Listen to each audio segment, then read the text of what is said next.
Ang masiglang lungsod ng Maynila ay biglang nabalot ng kalungkutan at labis na takot. Isang hindi nakikitang halimaw ang nagkukubli, naghahasik ng malupit na kamatayan. Ang mga batang babae na may mga pangarap ay isa-isang nalagas na walang kahit isang galos. Ang krimen ng salarin ay isang walang awang paghamon sa hustisya at sa limitasyon ng pagkatao. Ang sakit ng mga naulila ay bumalot sa buong lungsod. Ang linya sa pagitan ng buhay at kamatayan ay naging mas manipis kaysa dati. Maynila sa mga huling araw ng Agosto, nakakabigat. Ang kapaligiran ay hindi lamang mainit kundi dahil din sa takot na bumabalot sa bawat sulok, bawat tahanan. 2 linggo na ang nakalipas nang matagpuan ang mga estudyanteng sina Lea Di Matulak at Clara Magno sa kahindik-hindik na kalagayan. At pagkatapos, dumating ang pinakamasamang bangungot, maaga sa umaga, sa isang iligal na tambakan ng basura sa gilid ng Epifanio de los Santos Avenue, EDSA, malapit sa Quezon City. Isang babaeng nangangalakal ng basura ang nanginginig na nagulat sa pulisya. Sa loob ng lumang pulang maleta, ang inaakala niyang isang magandang biyaya ay ang hindi buong katawan ng isang dalaga. Ang balita ay parang bomba na sumabog sa mga investigador. Ang pangatlong biktima, si Sofia Ramirez, 19 na taong gulang, isang freshman sa University of the Philippines na may napakagandang ngiti, ay natagpuan na. Ang silid ng pagpupulong ng Special Investigation Task Group ay hindi kailanman naging ganito katindi. Makapal na usok ng sigarilyo, mga mukhang kulubot dahil sa kakulangan ng tulog at mga kunot sa noo na nagpapakita ng kawalan ng kakayahan.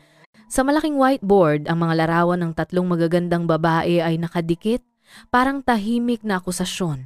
Si Police Colonel Ricardo Cardo Dalisay, ang pinuno ng task force na nagkaroon ng ilang puting buhok sa nakalipas na 3 linggo, ay malakas na pinukpok ang mesa.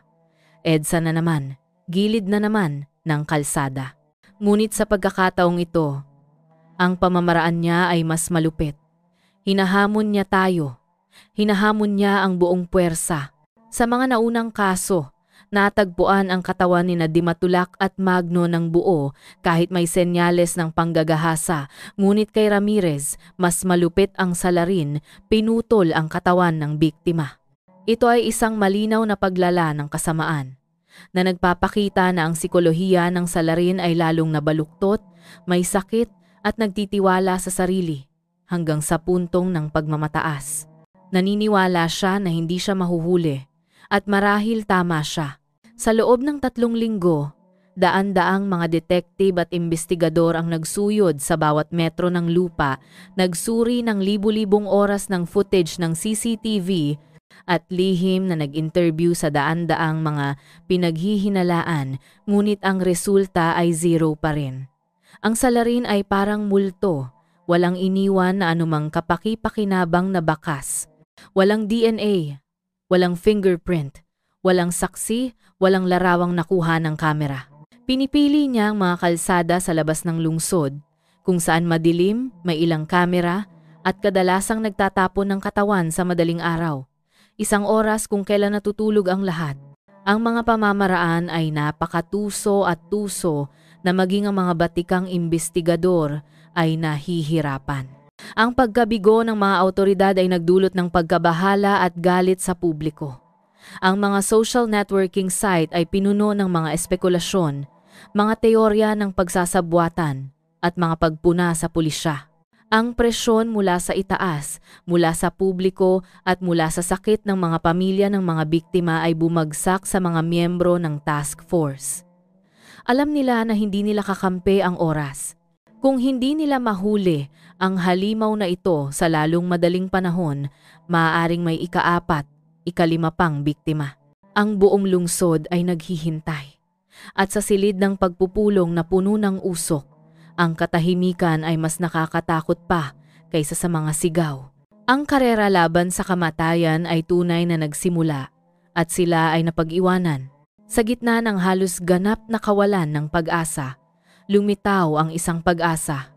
Pagkatapos ng 4 na araw nang matagpuan ang katawan ni Ramirez, matapos ang libing para sa kanyang kawawang anak na babae, ang ina ni Ramirez, isang maliit na babae na namamaga ang mga mata dahil sa pag-iyak, ay pumunta sa pulisya.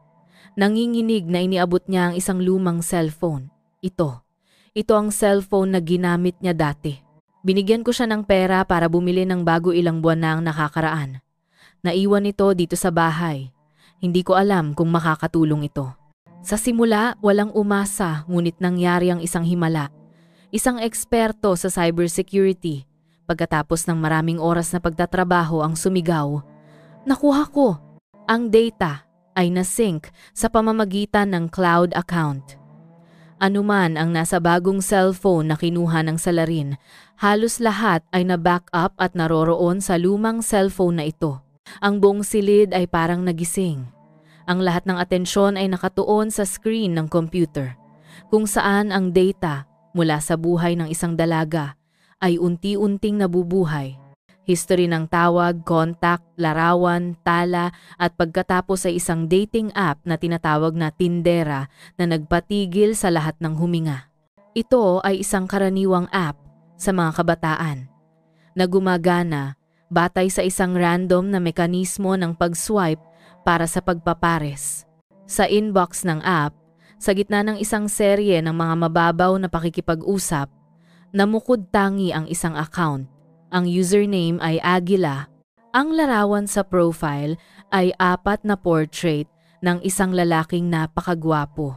Ang isa ay nakasuot ng eleganteng suit sa likod ng isang mamahaling kotse.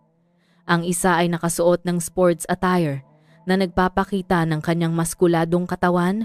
Ang isa ay nakaupo na nagbabasa ng aklat sa isang mamahaling cafe. At ang huli ay isang kumikinang nangiti sa isang beach. Isang profile na masyadong perpekto para maging totoo. Nang palakihin ng mga eksperto ang mga larawang ito para sa pagsusuri, kinilabutan sila. Mga peking larawan ito. Nilikha ng AI technology, mariing sabi ng isang batang opisyal. Walang bahid sa mukha. Ang ilaw ay perpekto sa isang hindi makatotohanang paraan. Ang mga pisngi, tainga at ilang iba pang maliliit na detalye ay nagsasabi na hindi ito tunay na tao. Ang halimaw na ito ay hindi lamang malupit, kundi napakatuso at tuso. Gumawa siya ng isang hindi totoong pagkakakilanlan upang manghuli.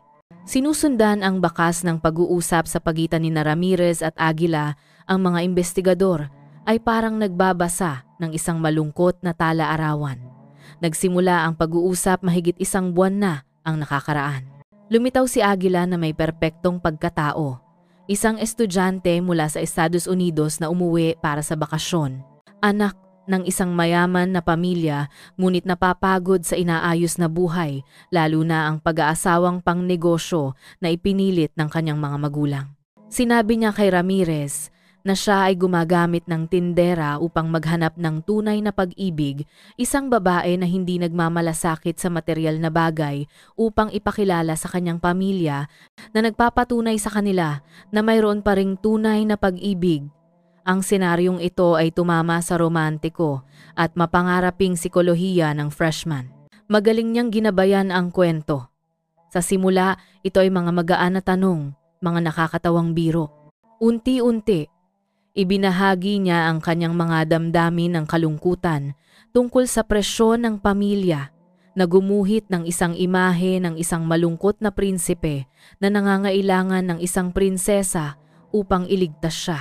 Si Ramirez, sa kanyang kawalang malay at mabuting puso, ay tuluyang nabihag. Nagpapalitan sila ng mga larawan araw-araw. Nagpadala si Ramirez sa kanya ng mga larawan niya sa paaralan, mga larawan ng mga pagkaing niluluto niya. Tumugon siya gamit ang mga larawan na siyempre ay peke ng kanyang marangyang buhay. Isang sulok ng isang mansyon, isang pagkain sa isang 5-star restaurant. Bumuo siya ng lubos na tiwala sa biktima. At pagkatapos, sa madilim na gabing iyon, ang huling text message ni Aguila ay lumitaw sa screen, malamig gaya ng isang hatol na kamatayan. "Mahal, hindi na ako makapaghihintay. Ngayong gabi, 8 p.m. Magkita tayo sa harap ng SM Mega Mall. Bibigyan kita ng isang sorpresa. Agad-agad, isang task force ang ipinadala sa SM Mega Mall. Ang buong footage ng CCTV mula sa gabing iyon ay nakuha. Nakita nila ang larawan ni Ramirez na nakasuot ng puting damit na masayang naghihintay sa kanyang appointment, paulit-ulit na pinipindot ang kanyang cellphone. Naghintay siya roon ng halos 20 minuto. Ngunit sa buong oras na iyon, walang lalaking kamukha ni Aguila sa mga larawan ang lumapit sa kanya. Ang patotoo ng higit sa 20 security guard at tindero ay hindi rin nagbunga ng anumang resulta. Walang nakakita ng anumang pares o isang babaeng kumikilos ng kakaiba.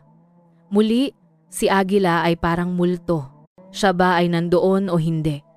Nakita ba niya si Ramirez? Ngunit paano? Inilahad ang teorya. Siya ay nagmamasid mula sa malayo at gumamit ng ibang paraan ng komunikasyon o isang uri ng senyas upang lapitan ang biktima nang hindi napapansin ng sinuman. Ang direksyon ng investigasyon na tila mayroong pagtakas ay bumangga sa isang mas madilim na dead end. Mayroon silang pangalan, ngunit ito ay peke. Mayroon silang mukha, ngunit ito rin ay peke.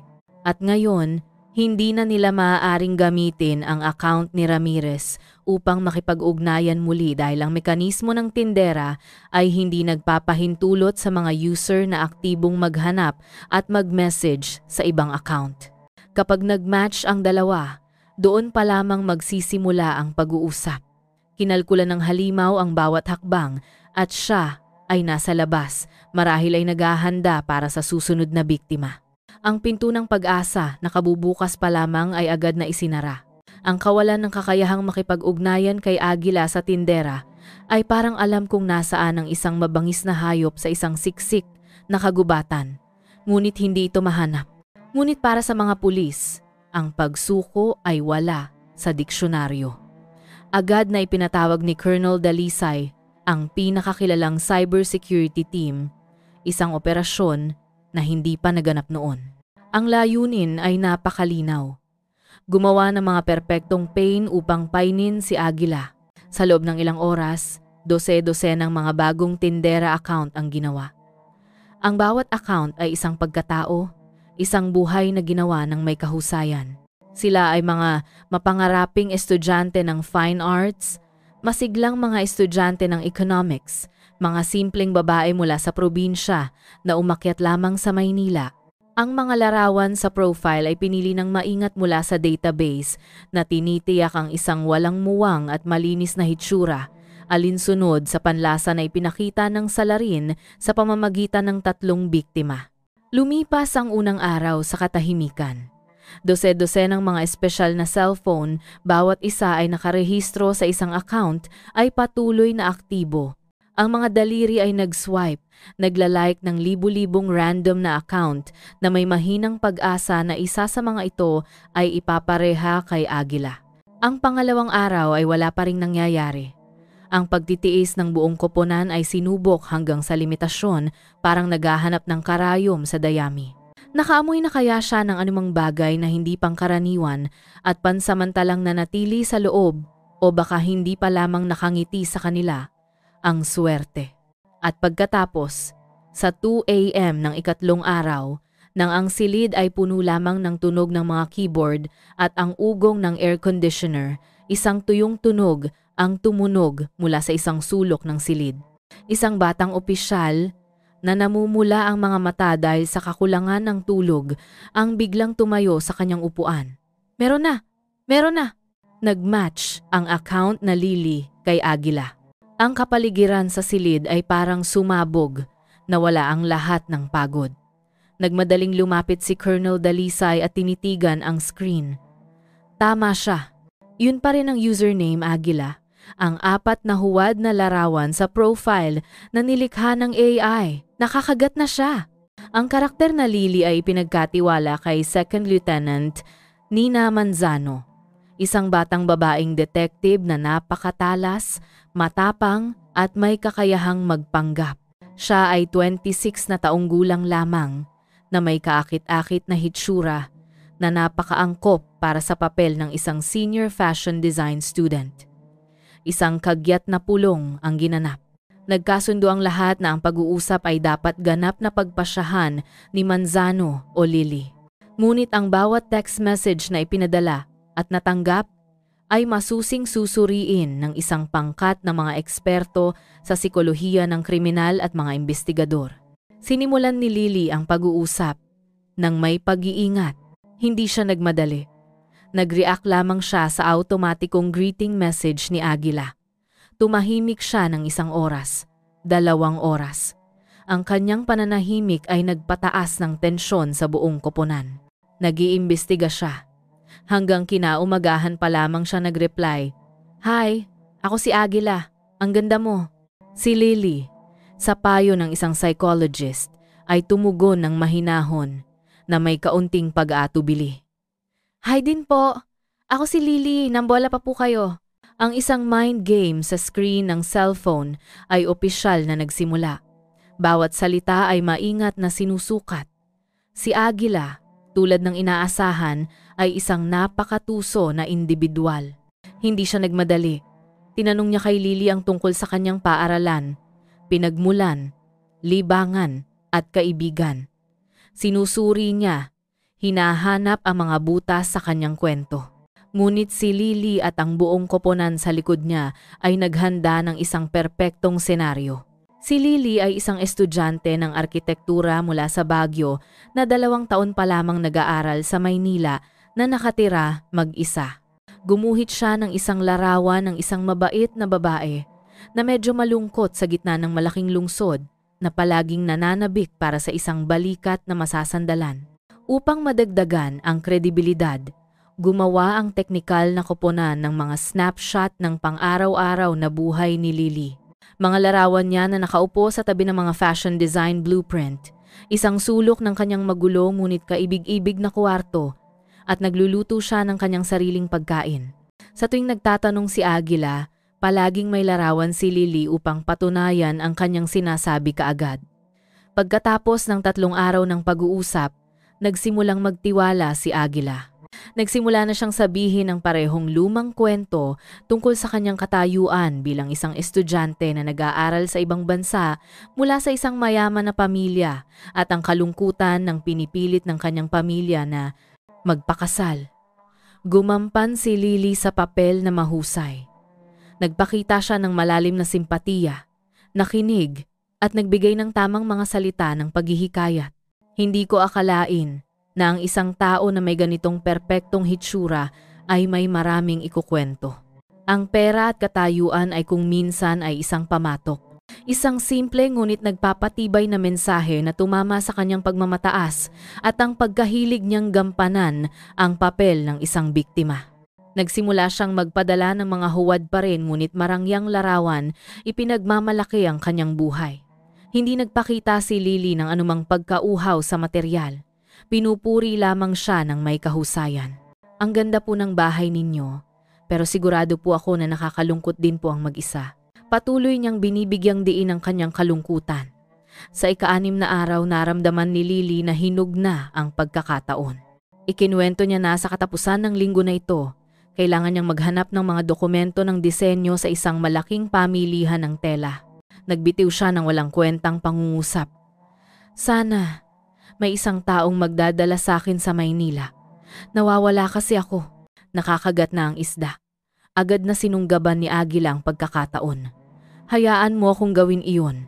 O baka magkita tayo sa Sabado ng gabi. Dadalhin kita kumain. Pagkatapos, saan mo man gustong pumunta, susundin kita. Kumabog ang puso ni Lily. Ngunit nanatili siyang kalmado, nagtatype ng mensahe na parang nag-aalangan. Talaga? Pero nahihiya po ako bigla. Bakit ka mahihiya? Nag-usap na tayo ng 1 linggo. Sige, 8 p.m. sa Sabado sa tapat ng SM Aura Premier.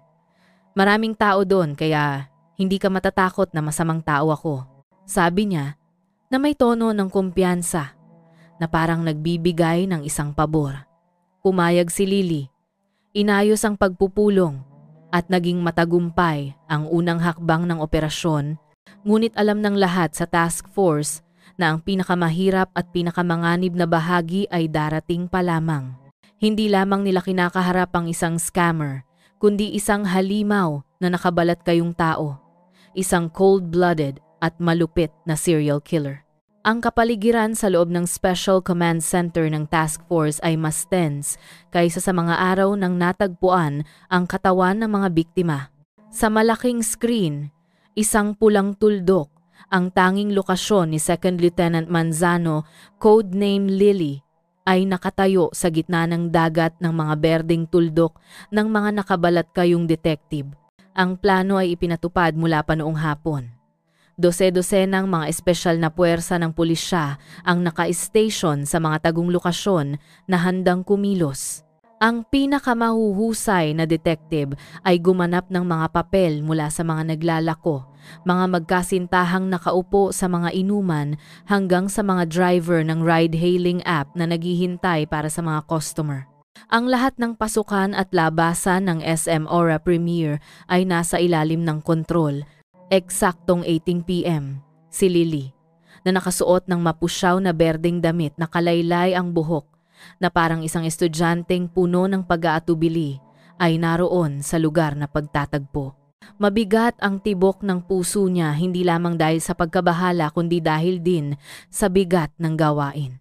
Alam niya na ang kanyang isang pagkakamali ay maaaring maging sanhi ng pagkabigo ng buong operasyon at mas masahol pa ang halimaw na lumayo muli sa kadiliman. Mabigat ang paglipas ng panahon. 8:10, 8:20, wala pa ring lumalapit sa kanya. Nagsimulang makaramdam ng pagkabalisa si Colonel Dalisay. Siya ay nagmamasid mula sa malayo, sinusuri ang pain. Sabi niya sa pamamagitan ng radyo. Sa sandaling iyon, nagring ang cellphone ni Lily, isang text message mula kay Aguila. Hindi isang tawag, kundi isang text message. Isang aksyon na nagpapakita ng kanyang pag-iingat. Lily, mag-isa ka talaga? Si Lily, ayon sa senaryo, ay sumagot. Opo, mag-isa lang ako. Hindi pa po kayo dumarating. Nakita na kita, ang ganda mo. Ngayon, pakinggan mo ko. Umalis ka sa mall. Maglakad ka papunta sa eskinita sa kabilang kalsada, mga 300 metro mula rito. Naghihintay ako doon. Ang biglaang pagbabago sa lokasyon ay nagpagulat sa buong task force.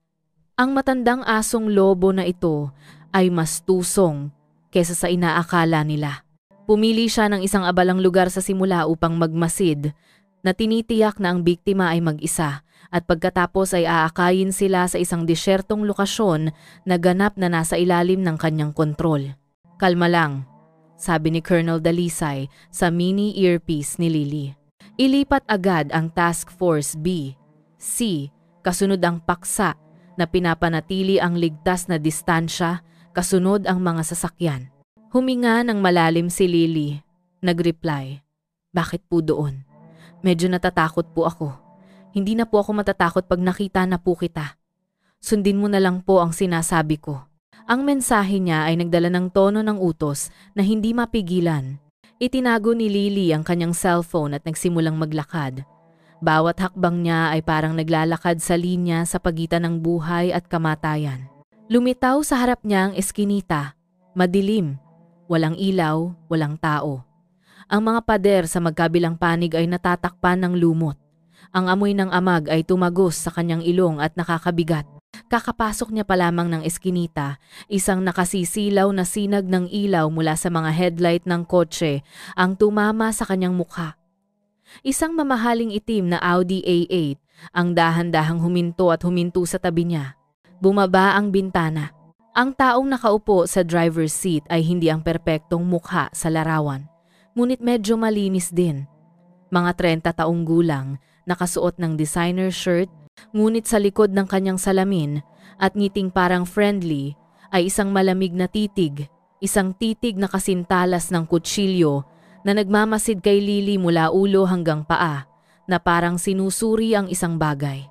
Hi, ako si Victor, sabing lalaki. Sumakay ka. Bibigyan kita ng isang sorpresa. Nagatubili si Lily sandali at pagkatapos ay binuksan ang pinto sa loob. Kumalat ang amoy ng mamahaling pabango. Umandar ang kotse, lumiliko sa hindi pamilyar na mga kalsada. Saan po ang bahay niyo? Tanong ni Lily. Pinanatili ang kanyang boses na natural. Pagdating doon, malalaman mo. Naghanda ako ng isang espesyal na hapunan para sa ating dalawa. Gusto kong malaman ka sa isang mas pribadong lugar. Sinimulan niyang ikwento ang kwento tungkol sa kanyang pamilya, tungkol sa presyon na magpakasal sa isang babaeng hindi niya mahal. Tumahimik lamang si Lily. Paminsan-minsan ay tumatango upang ipakita ang pakikiramay. Ngunit ang bawat isa sa kanyang mga pandama ay nakataas. Sa wakas ay huminto ang kotse sa harap ng isang 3-story mansion sa isang bagong binuong residential area. Ito ay napakabihirang pa rin. Karamihan sa mga bahay sa paligid ay hindi pa rin nakatira, na lumilikha ng isang liblib at medyo nakakatakot na espasyo. Sa loob, naghanda si Victor ng isang mesa sa ilalim ng malabong ilaw ng kandila na may alak at mga pagkain na mukhang masarap. Nagpakita siya ng isang maginoo. Naghila ng upuan para kay Lily, nagbuhos ng alak para sa kanya. Nag-usap siya, nagtanong tungkol sa kanyang trabaho sa disenyo, tungkol sa kanyang mga pangarap. Ngunit napagtanto ni Lily na sa buong pag-uusap, hindi nawala ang titig nito at ang kanyang ngiti ay hindi kailanman umabot sa kanyang mga mata. Inanyayahan niya si Lily na uminom ng isang basong pulang alak. Uminom tayo ng isang baso. Para sa unang beses na tayo'y nagkita. Alam ni Lily na ito ang mahalagang sandali. Hindi siya maaaring tumanggi. Humigop siya ng isang maliit na lagok, sinusubukan na panatilihin ang pinakamaliit na halaga ng alak na papasok sa kanyang katawan habang nagpapanggap na umiinom sa isang natural na paraan. Mga 20 minuto pagkatapos, tulad ng inaasahan, nagsimulang magkabisa ang gamot. Umiikot ang kanyang ulo. Nagsimulang lumabo ang lahat sa harap niya. Dahil sa espesyal na pagsasanay, nakapagpanatili pa rin siya ng isang huling bahagi ng katinuan, ngunit ang kanyang katawan ay hindi na sumusunod sa kanyang kontrol. Natigilan siya, nagpanggap na bumagsak sa mesa. Ang ngiti sa labi ni Victor ay naging nakakatakot sa sandaling iyon. Tumayo siya at binato si Lily. Naramdaman niya na ang kanyang katawan ay nadadala. Binuksan niya ang isang silid, ang amoy ng mga kemikal at ang amoy ng dugo ay dumating sa kanyang ilong. Ibaba siya sa isang matigas at malamig na ibabaw. Sa kaunting lakas na natitira, bahagya niyang iminulat ang kanyang mga mata upang tumingin sa paligid. Ang silid ay nakasara, walang bintana. Ang mga pader ay natatakpan ng makapal na soundproof foam sa mga sulok ng kisame. Ang mga kamera ay nakatutok sa posisyon kung saan siya nakahiga. At mas nakakatakot, ang buong sahig ay natatakpan ng isang asul na plastik. Hindi ito silid tulugan. Ito ay isang silid ng pagpaparusa. Lumuhod siya sa tabi niya. Nagsimulang hawakan ang buong katawan niya na nagbubulong ng mga salitang may sakit. Inilabas niya ang cellphone niya at kinunan siya ng litrato. Napakasuka na ng pakiramdam ni Lily pero kailangan niyang maghintay para sa tiyempo. Nang magsimula ng dahan-dahang bumaba ang kanyang kamay sa zipper ng kanyang damit na humahanda na hubarin ito, alam na ni Lily na hindi na siya makapaghihintay. Tinitipon ang lahat ng kanyang huling lakas. Sa sandaling nawalan na siya ng kamalayan, sinipa niya ang masakit na bahagi niya. Sumigaw ang lalaki sa sakit, nahulog sa likuran. Naghihintay lang, ginamit ni Lily ang kanyang natitirang kamay upang pitasin ang pulseras na suot niya. Hindi ito isang normal na alahas. Ito ay isang lokasyon at emergency signal device na nagpapanggap. Agad-agad, ang nawawalang signal ay lumitaw sa screen ng command center. Kumilos. Ang sigaw ni Colonel Dalisay ay umalingaw-ngaw mula sa lahat ng dako. Bumasag ang mga pintuan ng villa. Dose-dose ng mga anino ng mga espesyal na tropa na nakasuot ng armadura na may mga sandata ang dumating. Ang mga sigaw ng pulis, "Huwag gumalaw!" At ang tunog ng mga boot ay sumira sa nakamamatay na katahimikan. Si Victor, o si Victoriano Teroy Santos na nanginginig pa rin sa sakit ay hindi pa rin maintindihan ang nangyayari nang ang ilang itim na baril ay nakatutok sa kanyang ulo. Ang mukha niya ay naging mula sa pagkabigla hanggang sa takot at sa wakas kawalan ng pag-asa. Ang demonyo sa kasuotan ng tao, ang multo na nagdulot ng gulat sa buong Maynila sa wakas ay nahuli. Ang nagpasyang sipa ni Second Lieutenant Manzano ay hindi lamang nagligtas ng kanyang buhay kundi pinunit ang huling maskara ng demonyo. Sa gabing iyon, ang utos na gumawa ng emergency search sa buong villa ay ipinatupad. Ang nakita ng mga investigador pagkatapos ay nagbunyag ng isang impyerno sa lupa, isang madilim na hukay ng krimen na walang salita na makakayanan ang kakilakilabot. Ang ground floor at pangalawang palapag kung saan nakatira si Teroy ay isang marangyang espasyo, malinis at maayos. Ang mga banyagang aklat ay maayos na nakahanay sa mga istante at ang mga mamahaling dekorasyon ay nakaayos ng mahusay. Gumawa siya ng isang perpektong kasuotan ng isang mayamang intelektual. Ngunit nang mabuksan ang pinto sa silid sa rooftop sa ikatlong palapag, ang silid na kung saan malapit nang maging biktima si Manzano, isang ibang mundo ang lumitaw. Kahit na malinis, may amoy pa rin ng mga kemikal. Ang soundproof room ay itinayo. Ang sahig na may malalaking tarp ay pinapagaan ang paglinis ng dugo. Ngunit ang nagpabigla ay ang natagpuan sa malaking freezer. Ito ay ginagamit para sa mga natitirang parte ng katawan ni Sofia Ramirez. Sa isang mas detalyadong paghahanap sa ibang mga silid, natagpuan ang isang nakakahiyang koleksyon. Sa isang aparador ng mga damit, hindi ang mga damit ni Teroy kundi ang mga damit, jacket, bag ng 3 biktima. Sa ilalim ng kama ay mga dokumento ng biktima. Siya ay humingi ng kapatawaran sa lahat. Gumana ang hustisya. Ang paglilitis laban kay Victoriano Santos ay naganap ilang buwan pagkatapos at nakakuha ng malaking atensyon ng publiko. Sa harap, ang mamamatay tao na may malinis na mukha ay hindi nagpakita ng pagsisisi o pagbabago.